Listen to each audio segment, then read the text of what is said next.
Hello everyone. So we are discussing previous year questions of the chapter Molecular Basis of Inheritance and the topic Regulation of Gene Expression.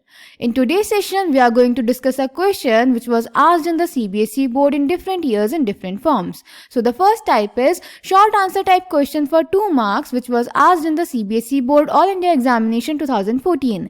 So the question is, how would lacoperon operate in E. coli growing in a culture medium where lactose is present as source of sugar? Next type is long answer type question for 5 marks which was asked in the CBSE board 2020. So the question is, explain the expression of lacoperon genes in E. coli growing in lactose containing cultural medium. The next type is long answer type question of 5 marks which was asked in the CBSE board 2020. The question is, explain the role of different genes in a lacoperon when in a switched on state. Next type is long answer type question of 5 marks which was asked in the CBSE board All India Examination 2017.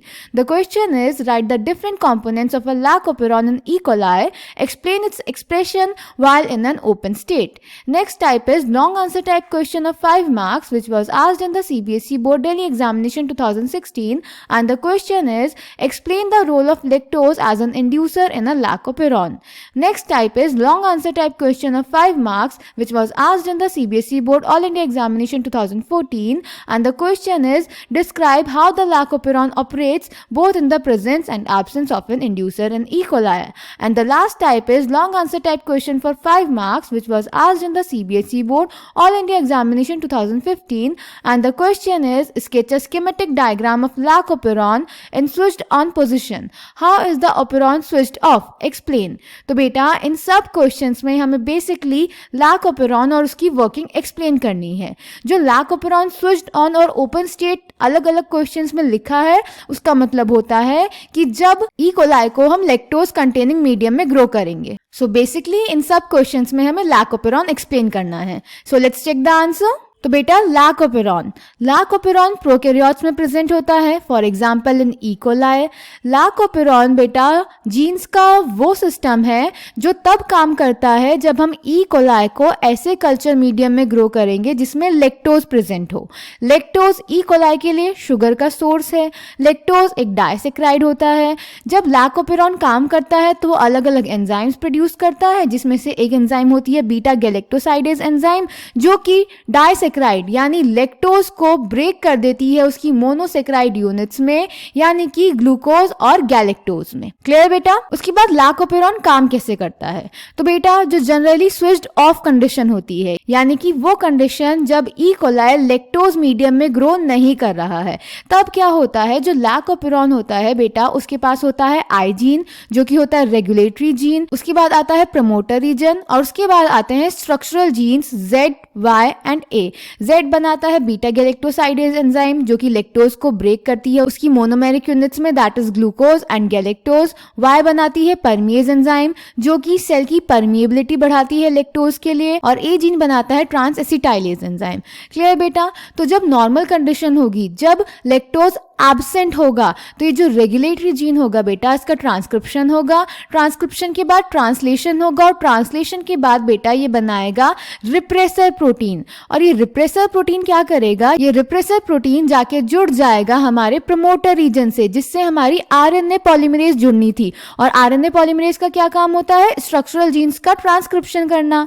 अब जिस site पे RNA polymerase enzyme जुड़नी थी उस site पे तो हमारा repressor protein आके जुड़ गया, यानी आरएनए पॉलीमरेज एंजाइम उस साइट पर जुड़ ही नहीं पाएगी. और अगर आरएनए पॉलीमरेज एंजाइम वहां पर जुड़ नहीं पाएगी तो जो स्ट्रक्चरल जीन थे उनका ट्रांसक्रिप्शन नहीं होगा, यानी लाकोपेरॉन काम नहीं कर रहा है, यानी ये स्विच्ड ऑफ कंडीशन में है.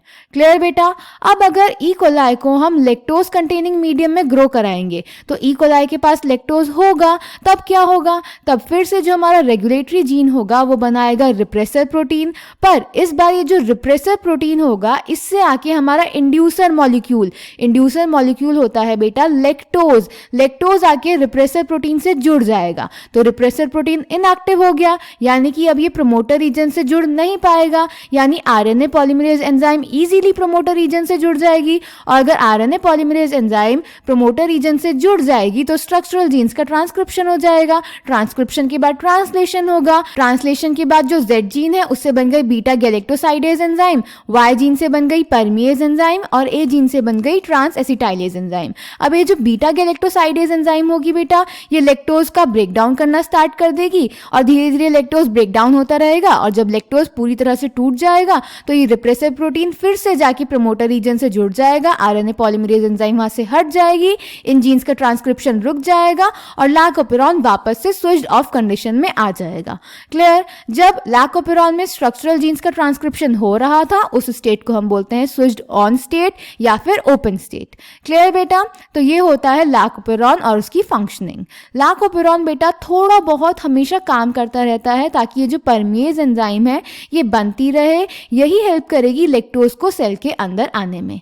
Clear? So the answer is in lactoperon. Here lac refers to lactose. A polycistronic structural gene is regulated by a common promoter and regulatory genes. The lactoperon consists of one regulatory gene. The I gene, here the term I does not refer to inducer, rather it is derived from the word inhibitor. तो बेटा ये चीज ध्यान रखेंगे, इसमें कभी confuse नहीं होंगे क्योंकि इसमें बहुत ज्यादा कंफ्यूजन होता है। जो हमारा रेगुलेटरी जीन है उसको हमने आई जीन बोला है और आई से हम जनरली इंड्यूसर समझ लेते हैं, तो आई जीन इंड्यूसर के लिए नहीं है। आई gene is for regulatory gene which is derived from the word inhibitor, क्योंकि यहाँ पे जो हमारा रेगुलेटरी जीन से प्रोडक्ट बन रहा है, जो प्रोटीन बन रहा है, वो इस ओपेरॉन की वर्किंग को इनहिबिट कर रहा है। Clear? And three structural genes Z, Y and A.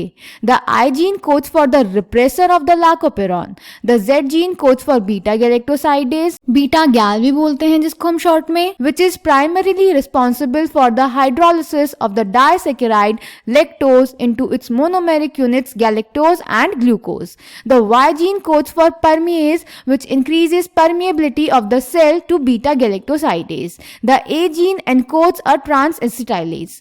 Hence, all the three gene products in lactoperon are required for metabolism of lactose. Lactose is the substrate for the enzyme beta galactosidase and it regulates switching on and off of the operon. Hence, it is termed as inducer. In the absence of a preferred carbon source, such as glucose, if lactose is provided in the growth medium of the bacteria, the lactose is transported into the cells through the action of permease. A very low level of expression of lactoperon has to be present in the cell all the time. Otherwise, lactose cannot enter the cells. The lactose then induces the operon. The repressor of the operon is synthesized all the time constitutively from the I gene. The repressor protein binds to the operator region of the operon and prevents RNA polymerase from transcribing the operon. In the presence of an inducer such as lactose or allolactose, the repressor is inactivated by interaction with the inducer. This allows RNA polymerase access to the promoter and transcription proceeds. This state is known as switched on state. Regulation of lactoperon by repressor is referred to as negative regulation. अब बेटा इसमें बोला ये जो lactoperon का regulation हो रहा है रेगुलेटरी जीन से, इसको हम नेगेटिव रेगुलेशन बोलते हैं। ऐसा क्यों? ऐसा इसीलिए क्योंकि ये जो रेगुलेटरी जीन से प्रोडक्ट बन रहा है रिप्रेसर प्रोटीन, ये इस लैकोपेरॉन की फंक्शनिंग को इनहिबिट कर रहा है, इसीलिए इसका नेगेटिव इंपैक्ट है, इसलिए इसको बोलते हैं negative regulation. So I hope this question is clear to you. Thank you.